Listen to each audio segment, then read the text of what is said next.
Hello everybody, आप सभी का स्वागत है जीनियस ऑनलाइन स्टडी में। आज मैं आप सभी के लिए लेकर आया हूँ एक शानदार सा टॉपिक, जिस टॉपिक का नाम है जीवाणु, जिसे कहते हैं बैक्टीरिया। दोस्तों, ये जीवाणु मैंने आपको अगले वीडियो में भी बताया था, इस वीडियो में भी मैं आपको बताने वाला हूँ। ध्यान से देखिएगा दोस्तों, ये बैक्टीरिया के बारे में जानेंगे।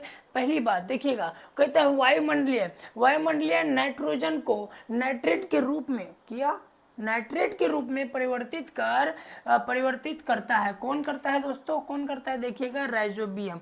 कौन करता है दोस्तों?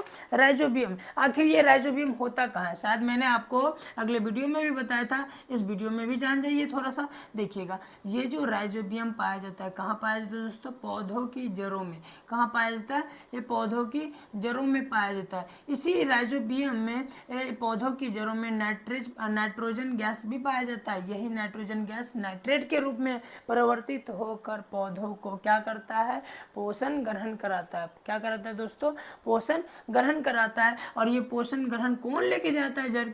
जड़ से छिपकी और यानी कि जड़ से पौधे के अन्य भागों में फ्लोएम ऊतक का काम होता है। दोस्तों, यहाँ तक कि दोस्तों आपने समझ गया होगा फ्लोएम ऊतक का काम क्या होता है और नाइट्रेट का काम क्या होता है। दोस्तों देखिएगा, अगला क्वेश्चन क्या कहता है दोस्तों? कहता है कि दूध में पाया जाने वाला जीवाणु, दूध में पाए जाने वाली जीवाणु, आखिर वो जीवाणु कौन सी है जो दूध में पाई जाती है? देखिएगा दोस्तों, दूध में पाए जाने वाले जीवाणु कौन सा है? लैक्टोबैसिलस। क्या होता है दोस्तों? लैक्टोबैसिलस। एक होता है स्ट्रेप्टोकोकस। क्या होता है दोस्तों? स्ट्रेप्टोकोकस। आखिर ये दोनों जीवाणु का काम क्या होता है? दूध में जो पाया जाता है जीवाणु, ये दोनों जीवाणु जो दोस्तों होता है ना, दही बनाने का काम करता है। क्या बनाने का दोस्तों? दूध को यानी कि फाड़ के दही बनाने का काम करता है। इसको देखो, इसको कहा भी जाता है लैक्टिक एसिड बैक्टीरिया। क्या कहा जाता है दोस्तों? Lactic acid bacteria. ये दही में पाया जाता है, जिसे हम अपनी खुली आंखों से नहीं देख सकते हैं, बट ये अगर सूक्ष्मदर्शी द्वारा देखा जाए तो ये छोटे छोटे होते हैं। दोस्तों, इतनी बातें याद रखिएगा। देखिएगा, अगला क्वेश्चन क्या कहता है? कहता है क्या? एंटीसेप्टिक सर्जरी की खोज किसने किया? आखिर एंटीसेप्टिक सर्जरी की खोज किसने किया? देखिएगा दोस्तों, एंटीसेप्टिक सर्जरी का खोज किसने किया? Joseph Lister. किसने किया दोस्तों? Joseph Lister. कब किया था दोस्तों? जोसेफ लिस्टर ने 1865 ईस्वी में। कब किया था दोस्तों? 1865 ईस्वी में जोसेफ लिस्टर ने इस एंटीसेप्टिक सर्जरी का खोज करने के साथ ही इसने एक 11 वर्षीय बालक के साथ इसने इस सर्जरी का सबसे पहला प्रयोग किया था। दोस्तों, ये बात याद रखिएगा। देखिएगा, अगला क्वेश्चन दोस्तों क्या कहता है? कहता है कि जीवाणुओं का कृत्रिम परिवर्धन। जीवाणुओं का दोस्तों कृत्रिम परिवर्धन क्या होता है? ध्यान से देखिएगा। कहता है जीवाणुओं का कृत्रिम संवर्धन क्या है? किसने दिया जीवाणुओं का कृत्रिम संवर्धन? तो कौन दिया था? Robert Koch. किसने दिया था दोस्तों? रॉबर्ट कोच ने दिया था। ध्यान से देखिएगा, अगला क्वेश्चन क्या कहता है? कहता है जीवाणुओं में क्या दोस्तों? जीवाणुओं में राइबोसोम पाया जाता है। क्या पाया जाता है दोस्तों? जीवाणुओं में राइबोसोम पाया जाता है। पर कितना एस? 70 एस। बट मैंने आपको अगले वीडियो में कहा था दोस्तों कि मैं आपको 70 एस और 80 एस के बारे में बताएंगे। आखिर ये एस का अर्थ क्या होता है? कुछ ना कुछ तो होता होगा दोस्तों। एस का अर्थ जानेंगे। एस का अर्थ क्या होता है दोस्तों? ये बात याद रखिए। ये मैंने आपका सारा का सारा डाउट क्लियर कर दिया। यह आपको जो दिख रहा है ना, ये मैंने आपका डाउट क्लियर करने के लिए सारा चीज लाया। देखिएगा, कहता है 70 एस और 80 एस राइबोसोम में एस का अर्थ क्या होता है? सारा डाउट इसी जगह क्लियर होगा दोस्तों। ध्यान से देखिएगा और अपने दोस्तों के साथ शेयर भी कीजिएगा। देखिएगा, कहते हैं 70 एस और 80 एस का अर्थ क्या होता है? उसमें से एस का पहले अर्थ क्या होता है ये जानिए। पहले ये जानिए कि राइबोसोम जो है वो पादप में क्या कार्य करता है? जो राइबोसोम, वो देखिएगा। कहते हैं राइबोसोम पादप में प्रोटीन संश्लेषण का कार्य करता है। क्या दोस्तों?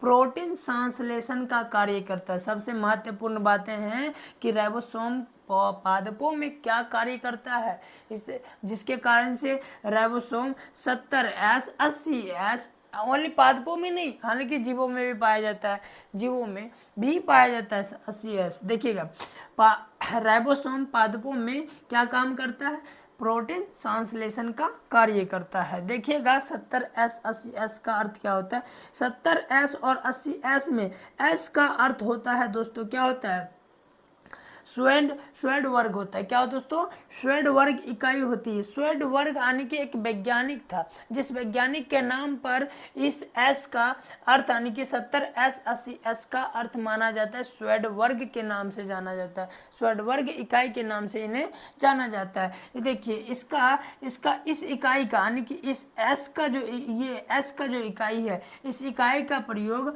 अवसादन दर यानी कि पौधों में यानी कि पादपों में जो अणु होता है, अणुओं के जमने की दर का क्या किया जाता है, मापन किया जाता है। उसी दर को एस के नाम से जाना जाता है और उसी दर को क्या 70S 80S के नाम से भी हम सब जानते हैं। और ये एक वैज्ञानिक नाम है, एक क्या है, वैज्ञानिक नाम। किसी जिस वैज्ञानिक ने इस 70S 80S का खोज किया, उसी वैज्ञानिक के नाम पे पड़े, यानी कि उस वैज्ञानिक का क्या नाम था, स्वेडर वर्ग नाम था, स्वेडर वर्ग नाम था। देखिएगा कहते हैं कि पादप ये 70S में 50S और 30S पाया जाता है। 30S 50S का अर्थ क्या मतलब समझिएगा, कहते हैं 50S में 5S यानी कि 5S जो है, ये 5S यानी कि RNA पाया जाता है।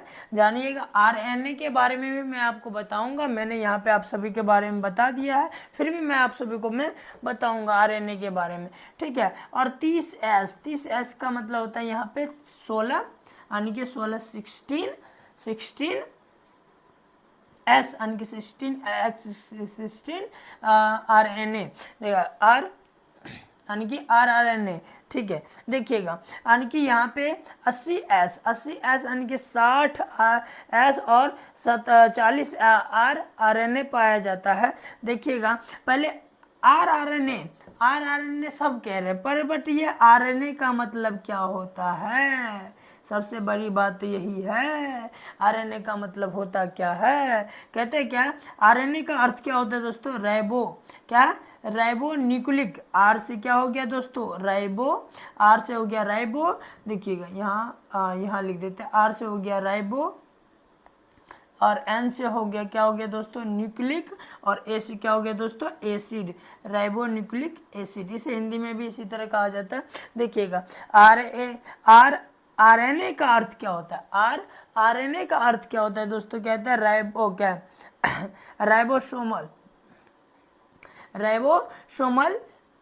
आरएनए, आर का अर्थ हो गया राइबोसोमल आरएनए, ठीक है। देखिएगा टीआरएनए का अर्थ होता है दोस्तों ट्रांसफर आरएनए। ये क्या करता है, ये प्रोटीनों का क्या करता है, ट्रांसफर करता है। क्या करता है दोस्तों, ट्रांसफर करता है, एक स्थान से दूसरे स्थान तक लेके जाना होता है। दोस्तों आज का वीडियो ये कैसा लगा, अगर आपको अच्छा लगा तो अपने दोस्तों के साथ इसे शेयर कीजिएगा, लाइक कीजिएगा, सब्सक्राइब कीजिएगा, साथ ही